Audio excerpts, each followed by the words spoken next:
آتنکی ہوگا اس کو ہم نکال کر کے پھینکیں گے کہ نہیں؟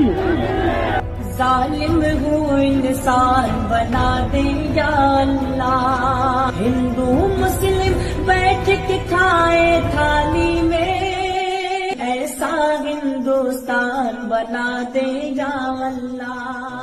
کچھ دنوں سے ہمارے دیش میں دنگے اور فساد کا ایک سلسلہ شروع ہو گیا ہے۔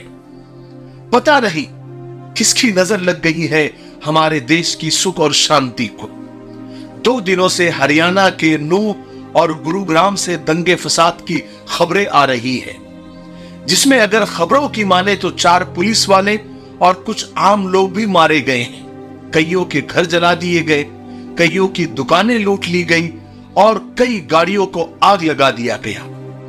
اور ایک دردناک واقعہ، ایک مسجد کو اور اس کے امام صاحب کو یعنی مولانا سعد صاحب کو بھی بے دردی سے شہید کر دیا گیا اور مسجد کو بھی شدید نقصان پہنچایا گیا۔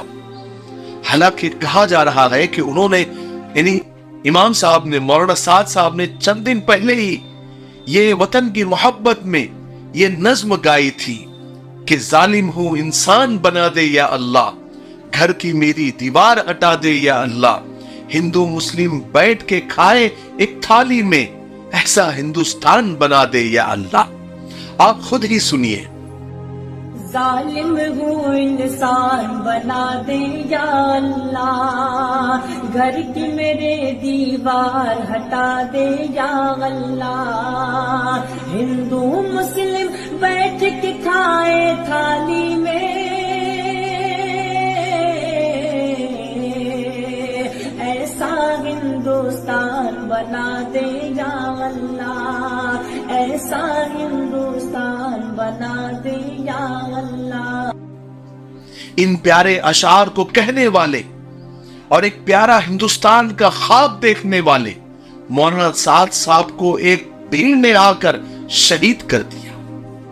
اس کے علاوہ ایک ہندو نوجوان ابھیشیک کا بھی قتل ہوا۔ اور دیکھیے، دنگے اور فساد سے کبھی کسی کا بھلا نہیں ہوا ہے، ہمیشہ نقصان ہی ہوا ہے اور دونوں کا ہوا ہے۔ تاریخ اور ہسٹری اس بات کی گواہ ہے۔ لیکن مسئلہ یہ ہے کہ ہم تاریخ سے سیکھتے نہیں ہیں، ماضی سے سیکھتے نہیں ہیں، اور وہی غلطیاں کرتے ہیں دونوں دھرم، دونوں مذہب کے لوگ، جو صرف اور صرف نقصان پہنچاتی ہے ہم کو بھی اور دیش کو بھی۔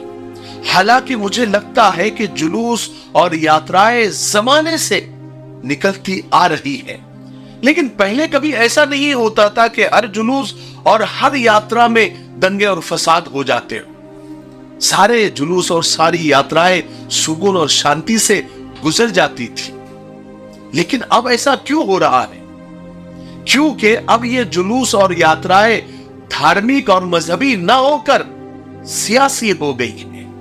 ان جلوس اور یاتراؤں کو سیاسی ہتھیار کی طرح استعمال کیا جانے لگا ہے۔ ان جلوس اور یاتراؤں کو سیاسی ہتھیاروں نے کڈنیپ کر لیا ہے۔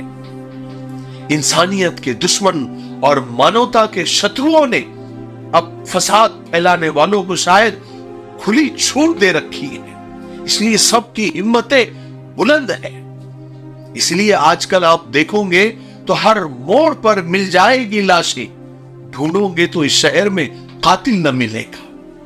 جب بھی دیش میں دنگا فساد ہوتا ہے یا دنیا میں کہیں بھی دنگا فساد ہوتا ہے، لوگ مارے جاتے ہیں، معصوموں کی جان چلی جاتی ہے، بے قصور بے گناہ لوگ بے رحمی سے قتل کر دیے جاتے ہیں، عورتوں کی عزتیں لوٹ لی جاتی ہے، لوگوں کے گھر اور دکانیں لوٹ لی جاتی ہے یا جلا دی جاتی ہے۔ لیکن ہماری ناسمجھی کو دیکھیے، ہم لوگ بجائے ان دنگوں پر افسوس کرنے کے، ان میں قتل ہونے والوں کے ساتھ کھڑے ہونے کے، یا ان دنگوں میں لٹ پیٹ گئے لوگوں کے بارے میں سوچنے کے، یہ کیوں سوچنے لگ جاتے ہیں کہ کتنے مسلمان مرے ہیں یا کتنے ہندو مرے ہیں، کتنے دوسرے دھرم کے یا کتنے اپنے مذہب کے مرے ہیں، کس کے زیادہ مرے ہیں یا کس کے کم؟